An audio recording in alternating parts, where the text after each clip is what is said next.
Oh, where should we go? I mean, there's the Welcome Center, of course, and then there's the school.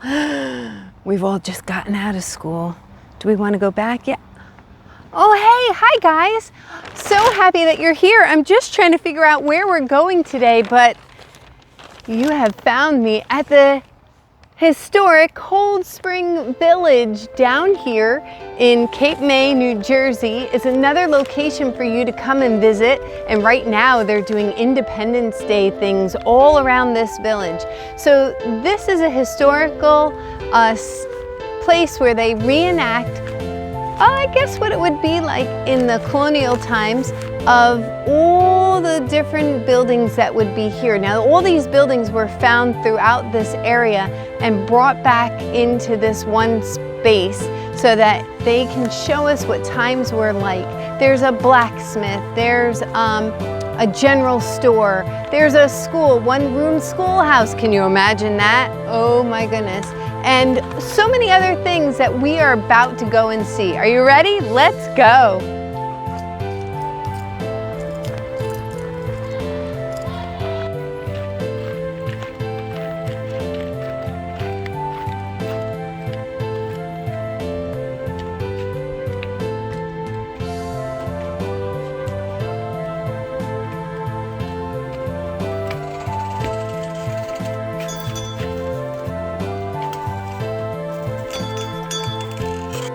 So they have all these fun games that you can play. This is called hoops and sticks.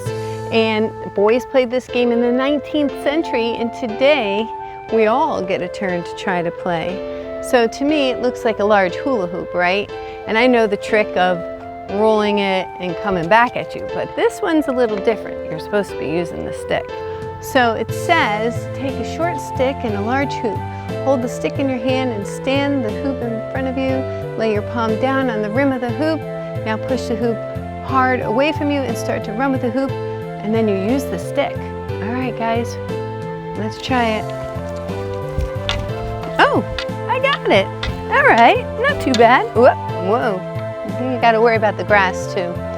Well, that was fun. They have all different kinds of games that you can come and learn about from that time period and see what games have evolved into now.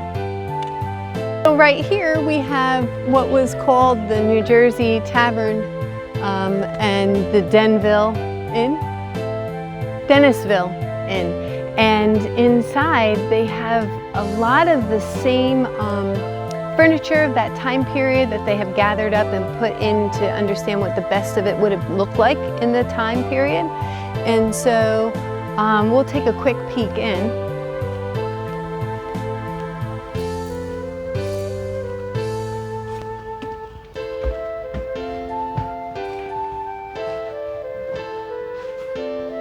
Wow. This is pretty interesting. Look at this. This is where I know that they would come in and have a little rest over spot before they had to go and move along on their way. And I think the men would come in here and they would be able to get a little bit to eat.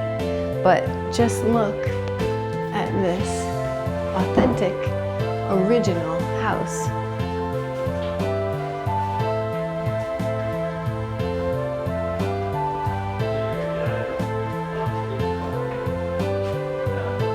Hello, how are you? Well, guess what? Even sometimes these things would still be good to have around. Give some people a few timeouts, maybe even purposely give myself a timeout. But no laughing joke, when you were put into here, into this type of situation, it was a public punishment, and you would stay like this for hours. And all of your neighbors would be walking around. I don't know if they'd be laughing, but they definitely knew you did something wrong. That was kind of like the Instagram Reels and TikTok of the day.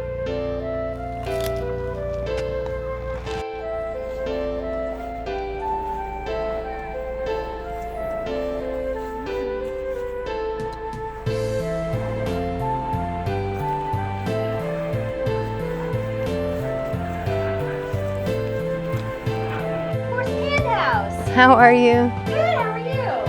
Good. Oh, wow. So this is where we talk about homespun weaving and shoemaking. Oh, shoemaking. I like that. This house is actually originally from Tuckahoe. It's right where the National Bank is. It was built by Aaron Corson in 1837, and then in 1839 he sold to Philip Hand, and then he owned the house until about 1842, and then it went from buyer to buyer until it was donated to us. Ancient loom. And then what they realized is if you take every other string, you can just pull the thread right through, push it down, and then go on to the next one. So I actually have a loom in the upper room I can show you. Hey, and if you get hungry, they even have a bakery here that you get to go inside and choose some pretty yummy dishes. And over here, there's the ice cream. Oh, that place is good on a hot day especially. And far off, there's the where they would keep their horses, and I know that there's some pigs and maybe a cow or so over there. And they have, right down the way is the blacksmith. You can visit the blacksmith area when it's open. Right now it's closed, but when it's open, he will show you how they would make the horseshoes and any other metal product that the village would need, like railings and bars for the windows, or if they had them for the post office or the bank or even the jail. You never know what you get yourself into, but they had somebody for everything. Well, I couldn't really pass by the bakery without grabbing a little something. Good thing they used modern ingredients. It is definitely very good. So make sure you stop by and taste their yummy, yummy. And actually they bake on premise, so pretty impressed. Now we're gonna go to the school. Hope you're ready. It seems we've come a long way to how we tend our back fields at home. Imagine having to do this by hand. No one even wants to go out and shovel the snow. Imagine having to do that to make all of your rows for all the seeds to have your food, and doing all the things. I have a fan over there that wants to get on the camera. Come on over. Did you hear him? Look what they have. Hi, what were you saying? Come. Hello, are you coming over?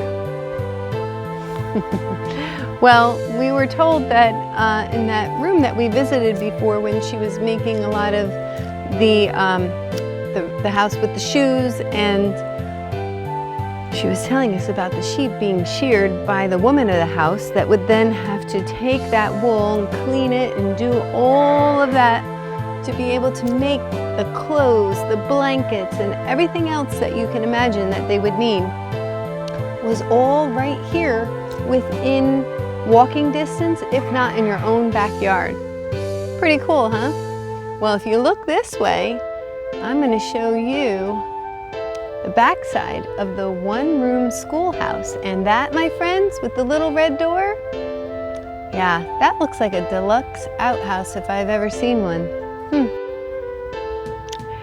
Well, that looks like a fun way to start your morning before you have to go to school. Well, this would be what you would think of as a one-room schoolhouse.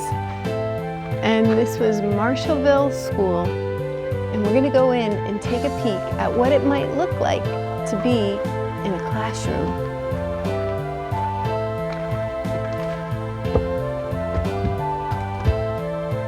Hello.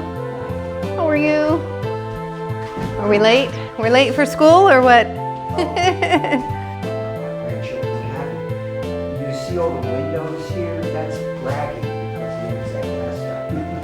And well, if you go to most of these schools, you will find you won't find windows like this. Wow. Set up like this. And we still have some original beams above you there. That one. The shingles come from Dennisville. Now,